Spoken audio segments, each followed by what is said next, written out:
At the international desk right here now, former Labor MP, Michael Danby, Sky News contributor, Kosha Garda.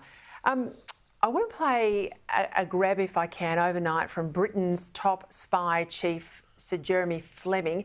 He's the head of what's called GCHQ, the communications headquarters. Big warning about China and their values and influence. Have a listen. It's deliberately and patiently set out to gain strategic advantage by shaping the world's technology ecosystems. They see nations as either potential adversaries or potential client states to be threatened, bribed, or coerced. Well, Michael, what do you think? I mean, we've been focused on other things, but China hasn't gone away. It's the only good thing to come out of this war in Ukraine, Peter. I think that the Chinese would have been surprised at Western unity, at the amount of economic aid that's flowing to Ukraine, the superiority of Western military technology. So hopefully that's causing them to think. But the GCHQ man is dead right. They're the main threat as far as it affects Australia. And I'm still worried that Greg Sheridan is beating the drum constantly that we haven't got any new arms. I mean, both the current government and the previous government need to really be focused on. We need long-range missiles, we need sea mines, we need everything in the water because that's what's between us and China. Kosha, there was reports around, particularly out of the United States, that China is watching what plays out and the retaliation from the West on the Russians in Ukraine. So they are preparing their financial system, for example, to withstand sanctions if they go into Taiwan. They're readying their military and they're watching how we've responded in Taiwan, in Ukraine, so that they are then strengthened in the case of war with or invasion of Taiwan. They're I think, a more ruthless and coordinated threat, aren't they? They are. I know you've mentioned, Peter, all those very important vectors, financially, militarily, tech, and there's almost a vacuum while the whole world is focused on Russia. We should be able to walk and chew gum at the same time, but often we're not. They're able to take advantage of that. And tech dominance, to your earlier point, really is such a critical part of their 2049 plan that they've stated very openly that they're trying to achieve dominance in many verticals, including tech. And I think the response from the West, led by the United States, really doesn't rise to what it needs to rise to. There's no meaningful policy prescription around what to do with forced tech transfers, IP theft, the Thousand Talents program, espionage as it relates to immigration and students coming into these top universities in the West, and none of that. So I think we see a smattering of it a little bit here, but the stakes are getting higher, and hopefully the West can rise to the occasion and is able to do something to combat that in addition to Ukraine. But further to what you say, I'm surprised that Biden yesterday banned the export of semiconductors to China from the US. So that's a good development. At least they're aware of it to that extent. I know, and I'm listening to all of this, and Michael, you and I go back to those conversations in Canberra in and around Huawei.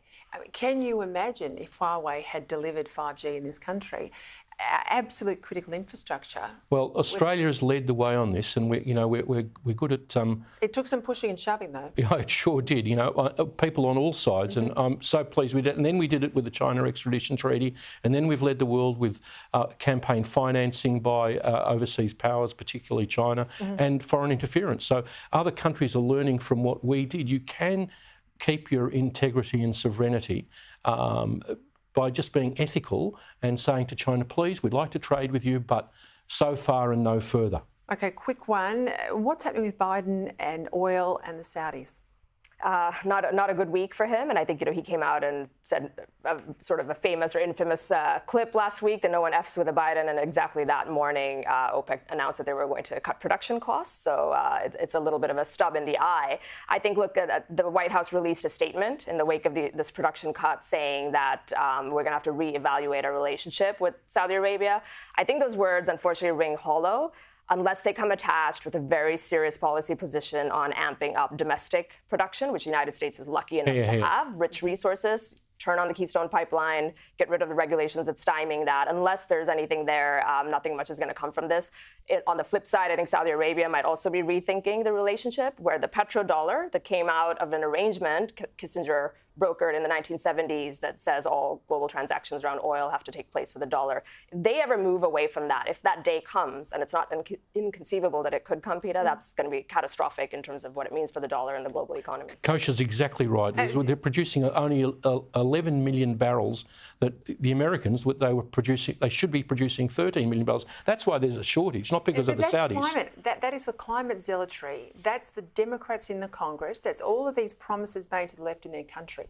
So he scales back that Trump shale expansion, that energy expansion, to become even more reliant on the Middle East. And then the Middle East, whether it's he should be doing the opposite with the Saudis. He should be getting them into the Abraham Accords. He should be saying that what MBS did with Khashoggi was a mistake, but it was also a mistake to take away their air defence and take the criticism off the Houthi terrorists in Yemen. I can understand how the Saudis are terrified, like people across the Middle East are, by the Biden administration's obsession with continuing this deal with Iran. The Biden administration and all the women in the Biden administration should be shouting from the top of the roofs to support the women in the streets of Iran. That's the future of the Middle East, not some old-fashioned deal where we give them billions of dollars. You're not wrong, but this continental issue in the US over energy on their own landmass, as a consequence, have had to make them kowtow to the Saudis, and they're in trouble. And they've given billions of dollars to the Russians by raising the price of fossil fuels. All right, quick comment. We know the date now of the coronation, May the 6th next year. Slimmed down monarchy, no frills and fuss, 1 hour. I think it was about 6 hours for the former Queen. How's that gone down in Britain? I think it's empathetic to the cost of living crisis and the economic crisis that's going on, that he's trying to have a slimmed down coronation so as to not be tone deaf, as long as it doesn't take away from the aspirational aspect of the monarchy. I think one thing that's been striking here is the amount of reverence that there is for the monarchy as an institution, and of course Queen Elizabeth. So as long as that's not taken away from too much, I think it's probably a good thing. All right, got to leave it there, but well said, careful. Kosher. They've got to be careful about the Queen was always cognizant of the mystique of the monarchy. Let's hope that mystique doesn't go. Michael and Kosher, thank you. Thanks. As always.